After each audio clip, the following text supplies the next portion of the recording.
आयुष्यातील निम्मी दुःख यामुळे येतात कारण आपल्याला ज्यांच्याकडून आशा असतात त्यांच्यावर कधीच विश्वास ठेवू नये.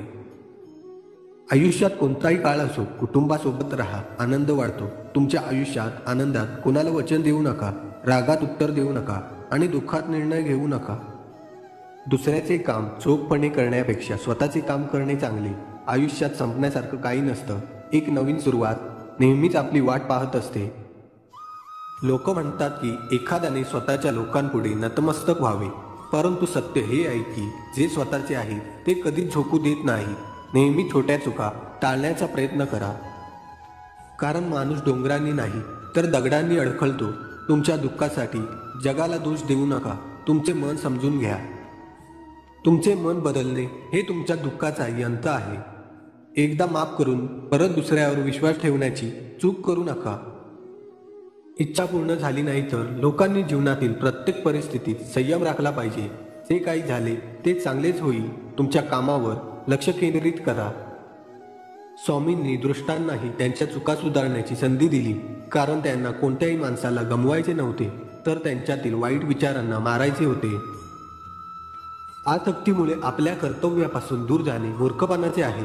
भौतिक जगाचा नियम आहे की जे काही निर्माण केले जाते ते काही काळ टिकते. शेवटी शरीर असो वा फळ ते नाहीसे होते. जे कधीच नव्हते आणि कधीच असणार नाही याची भीती बाळगू नका.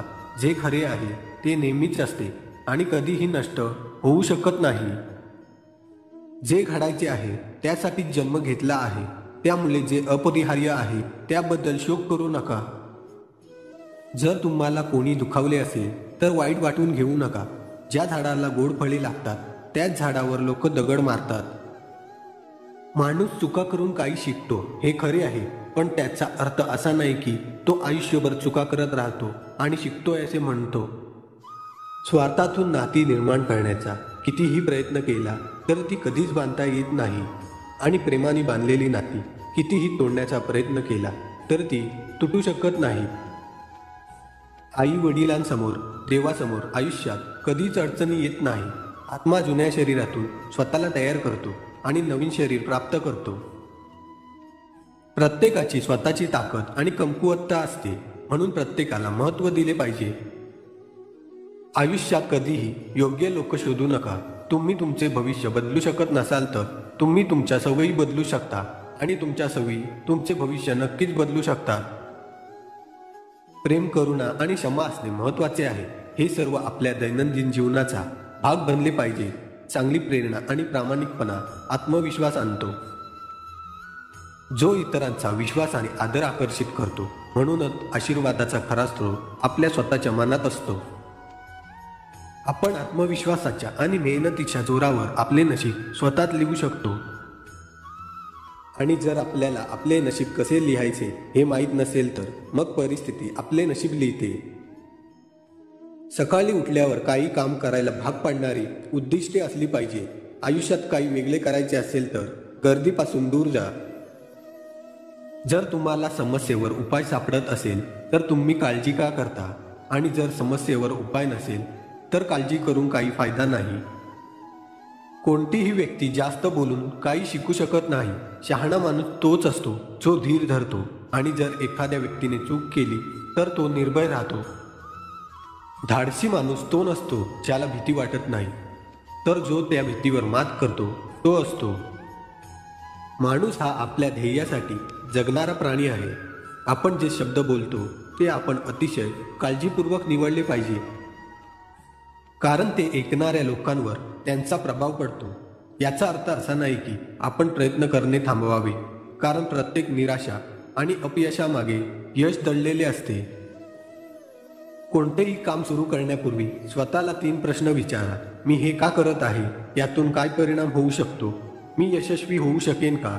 आणि जेव्हा तुम्ही खोलवर विचार करून या 3 प्रश्नांची समाधानकारक उत्तरे मिळवाल तेव्हाच पुढे जाल.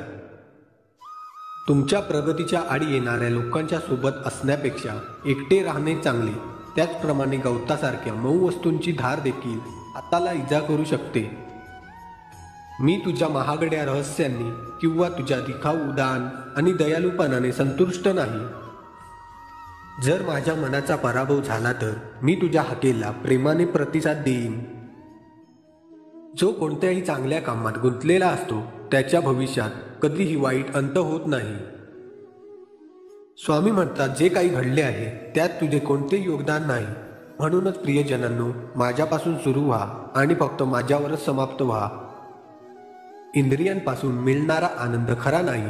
इंद्रियांचा आनंद तुम्हाला आधी अमृताचा गोडवा देतो, पण नंतर तुमचा नाश करतो.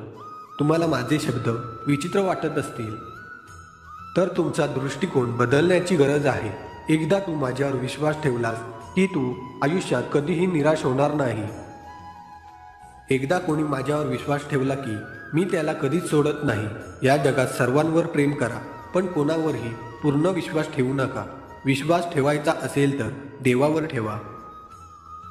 जो माणूस आपल्या आत्म्याचे ऐकू शकतो तो देवाशी बोलू शकतो. दयाळू आणि शांत मनाने भरलेला जीव देवाला खऱ्या अर्थाने प्राप्त झाला आहे. यशस्वी होण्याचा एकच उत्तम पर्याय आहे, दुसऱ्याचं भलं झालेलं पाहण्याची ताकद आपल्या मनात असली पाहिजे. अडचणी आयुष्यात नव्हे तर मनात असतात. ज्या दिवशी मनावर विजय मिळवाल त्या दिवशी आपोआप मार्ग निघेल. तू कोणाला फसवू नकोस. मी तुझ्या पाठीशी आहे. तुझी फसवणूक होऊ देणार नाही. तर माझे नाव तुझ्या ओठाशी आहे तर घाबरतोस कशाला. मी सदैव तुझ्या पाठीशी आहे. तुमची खरीखुरी श्रद्धा योग्य ठिकाणी असेल तर पाषाणालाही दैवत येते. रोजच्या जगण्यात आपण कसेही जगतो, पण आपल्या आयुष्यात काय बरोबर आणि काय चूक आहे या गोष्टी आपण ठरवणे अत्यंत गरजेचे आहे. स्वामी समर्थांचे विचार आपल्याला प्रेरणा देणारे आणि सकारात्मक ऊर्जा देणारे ठरतात. आपल्या कर्तृत्वाने आपण घडतो हे महत्त्वाचे असते. त्यामुळे जीवनात कोणत्याही संकटांना कधी घाबरायचे नसते. एखाद्याच्या आयुष्याची वाट लावून त्याच्या हसत्या खेळत्या जीवनात संकटे आणून ज्या माणसांना आनंद मिळतो त्यांनी फक्त हे लक्षात ठेवा, नियतीचा फेरा हा सर्वत्र फिरतो. तुमच्या पापपुण्याचा हिशोब हा होतोच. भिवू नकोस, मी तुझ्या पाठीशी आहे. हे स्वामी समर्थांचे एवढं वाक्य पुरेसे आहे. कोणत्याही अडचणींवर विजय मिळवण्यासाठी आपल्या मनामध्ये भक्ती आणि विश्वास असेल तर या जीवनात कोणतीही गोष्ट अशक्य नाही आहे. तरी स्वामी समर्थांची भक्ती करा, म्हणजे या सगळ्या संकटातून आपल्याला मुक्ती मिळेल. फूल बनून दुसऱ्याला सुगंध देणं हे जीवन आहे. दुसऱ्याचं आयुष्य सुखी करणं हे जीवन आहे. ज्यांनी ज्यांनी या जीवनात स्वामींचा हात पकडला त्यांना कधीही दुसऱ्याचे पाय पकडण्याची वेळ आली नाही. तुमच्या हातावरील रेषेत दडलेले भविष्य पाहू नका, तर त्याच हाताने प्रामाणिकपणाने कष्ट करत राहा आणि तुमच्या मुखात स्वामींचे नाम राहू द्या.